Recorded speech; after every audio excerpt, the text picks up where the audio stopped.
Buen día estén teniendo todos ustedes. Somos estudiantes de la licenciatura de Pedagogía en la Universidad Privada de Michoacán, plantel Pátzcuaro. En esta ocasión hablaremos de dos psicólogos muy importantes para la materia, los cuales son Jean Piaget y Lev Vygotsky. A continuación, junto con mis compañeros, llevaremos a la práctica algunas de las teorías que estos dos psicólogos proponen. Hablaremos con un experto en materia que nos dará su punto de vista sobre la teoría de estos dos grandes, como Lev Piaget y Vygotsky. Jean Piaget, un hombre suizo, médico, pero también fue educador. Él nace en 1896 y muere en 1980. Él desarrolló lo que le llaman la teoría del desarrollo cognitivo. Algunos otros también le llaman la teoría psicogenética, pero finalmente las dos son importantes. Teoría del desarrollo cognitivo, bueno, porque él analizó y explica cómo se da el proceso del desarrollo mental en cuanto al proceso de pensamiento. Pero también a otros les llaman la teoría psicogenética, entendiéndose psicogenética como la capacidad y desarrollo que tiene el niño, igual de generar su proceso de maduración y crecimiento mental, pero producto de los padres, es decir, la herencia. Aquí entra un elemento importante, la herencia, lo que aporta el mamá, lo que aporta el papá, y es producto, es decir, cada uno de nosotros somos producto de esa herencia, y a través de esa herencia iniciamos nuestro proceso de desarrollo cognitivo. Bueno, pero también, como dije hace un rato, Jean Piaget explica, ¿verdad?, cómo se construye o cómo va el proceso de desarrollo mental del niño y a través de conocer su mundo.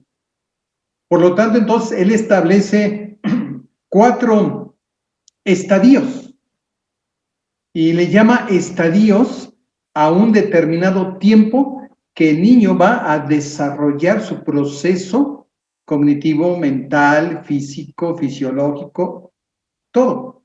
Pero específicamente se refiere a Piaget al proceso mental. Bueno, entonces desarrolla o propone estos 4 estadios. Número 1 es la etapa del desarrollo sensorio-motora, que abarca de el nacimiento hasta los 2 años. La segunda etapa le llama etapa preoperacional, que es de los 2 a los 7 años. La tercera etapa habla de las operaciones concretas, que es de los 7 a los 11 años aproximadamente, y una última etapa, las operaciones formales, que estamos hablando de los 12 años hasta la edad adulta. Bueno, estas 4 etapas, él especifica el proceso en que el niño va a incursionar, ¿verdad?, hasta desarrollar una capacidad madurativa en su proceso de pensar y de conocimiento de su mundo primario, circundante, y posteriormente su mundo fuera de casa, su socialización, etcétera, etcétera. La etapa sensorio-motora, pues abarca de los 0 a 2 años, ya nos referimos. El niño prácticamente él reacciona, es decir, sus reacciones son reflejas por los colores, por las figuras, y conforme va acercándose a los 2 años, el niño va desarrollando conocimiento de símbolos, colores, va conociendo cierto vocabulario y va adquiriendo ciertos ya procesos de pensamiento. Para llegar a la segunda etapa, operaciones preoperacionales, el niño ya maneja cierto vocabulario, tiene una expresión a través del lenguaje, desarrolla procesos cognitivos de pensamiento, ¿sí?, básicos, es decir, empieza a lo que es sumar, restar, multiplicar, dividir. Es decir, todo entra por sus sentidos, inicia un proceso que vamos a ver más adelante. Tercera etapa, operaciones concretas. Ya el niño tiene una capacidad de manejo abstracto de la información, ya puede realizar operaciones más complejas, ya puede desarrollar y conocer palabras, frases, construir oraciones, hace una redacción mucho más sofisticada. Puede leer sin, digamos, mayor problema, puede comprender la lección y exponerla. Y llegamos a la última etapa, operaciones formales de los 12 en adelante, adolescencia o preadolescencia, algunos le llaman, en adelante es época adulta donde ya él ha desarrollado su proceso de maduración, aunque hoy sabemos que el cerebro se desarrolla, se sigue desarrollando, pero Piaget establece ese rango en donde el niño ya es capaz de leer redacciones densas y poderlas interpretar. El niño ya tiene la capacidad de razonar, su pensamiento lógico matemático es más fuerte, más profundo, más complicado, a cuestiones abstractas, que es el sol, que es el viento, que es la luz, puede explicar, ¿verdad? Etcétera, etcétera.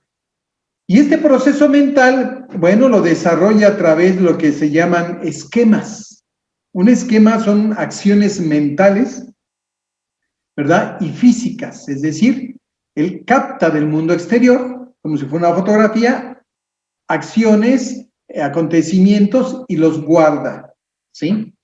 Y dentro de este proceso, entonces entramos a un proceso de desarrollo de conocimiento y es a través de la asimilación. Son otros vocablos que él habla, asimilación y acomodación, habla Piaget. La asimilación es la capacidad que tiene el niño de captar información y llevarla a su pensamiento. Y llevarla al pensamiento es entenderlo, analizarlo, discernirlo, compararlo, clasificarlo. Y cuando llega o cuando logra esa comprensión de esa información que llega del exterior a través de ciertos estímulos, un maestro habla, una información de la Miss, del papá, etcétera, etcétera, entonces llega a lo que le llaman un desequilibrio, es decir, empieza a comprender, ¿verdad? Y el porqué de las cosas, a cuestionar para poder entonces llegar a una comprensión, ¿verdad? Lo que diría por ahí nuestro amigo Ausben, aprendizaje significativo. Y entonces, una vez que el niño logra de ese desequilibrio de entender la información, un problema, una situación, entonces llega a ese entendimiento y se llama acomodación. Quiere decir, es el aprendizaje que el niño obtiene y lo lleva a la memoria, ¿sí? Entonces, como vemos, esto es la explicación, grandes rasgos, lo que es el joven Piaget, es decir, su propuesta de su teoría de desarrollo cognitivo o la teoría psicogenética. Espero que haya sido claro. Muchas gracias por su atención. Para ir dando introducción al tema, les comenzaremos a hablar un poco sobre la biografía de Jean Piaget. A continuación, mis amigas comenzarán a platicarles un poco. Jean Piaget nació en Suiza en 1896. Fue considerado como una de las mentes más creativas del siglo XX. Su investigación estuvo realizada en la observación, en el razonamiento. Él murió el 16 de septiembre de 1980 en Ginebra.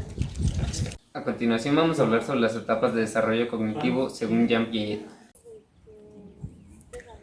Jean Piaget define el desarrollo de un niño en 4 etapas. Estas etapas se van de manera cronológica y solo las describe como si fuera una toma de libros que van de manera lineal.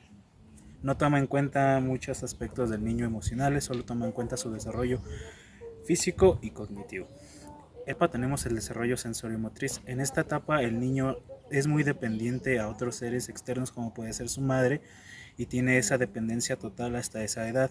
En esta edad pasan muchas cosas importantes. El niño logra adquirir fuerza en su tronco para mover el cuello, adquiere fuerza suficiente en sus piernitas para lograr caminar y de manera consecuente a esto el niño es capaz de explorar el ambiente que lo rodea en base al movimiento que esta etapa le logra generar. Esta etapa está marcada porque el niño adquiere o asimila la información por medio de los sentidos. La segunda etapa es la etapa preoperacional. Aquí en esta etapa empieza desde los 2 hasta los 7 años.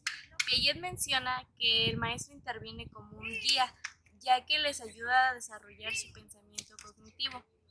También adquieren un lenguaje más extenso, ya que tienen interacciones con otros ambientes y con otros niños.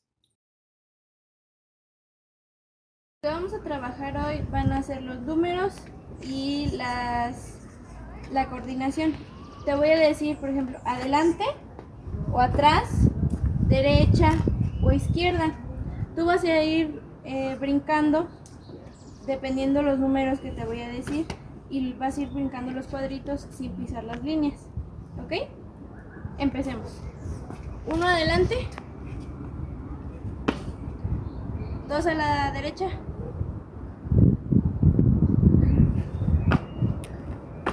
1 a la izquierda,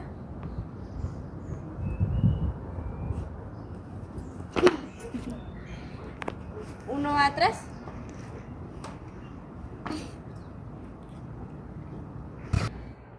En esta actividad lo que trabajamos son la memoria a largo plazo, ya que trabajamos los números que tienen conocimiento previo y que los va a seguir utilizando.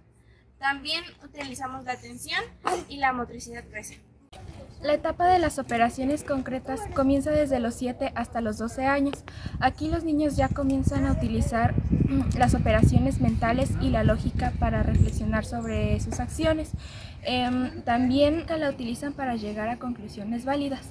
El pensamiento aquí ya deja de ser egocéntrico. Esta etapa se divide en dos, que es la seriación y la clasificación.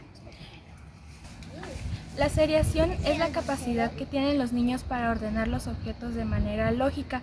Un ejemplo sería como de lo más chico a lo más grande.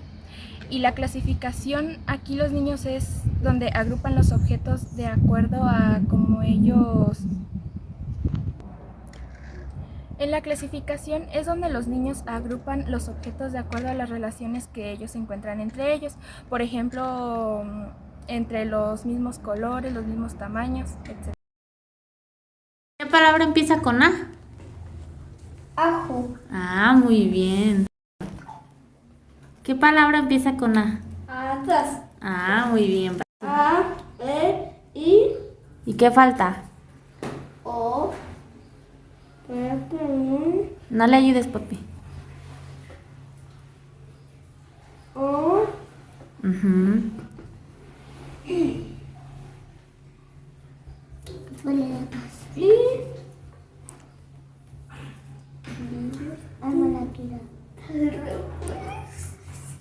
Y la U. Oh, muy bien. La etapa de las operaciones formales comienza a partir de los 2 en adelante.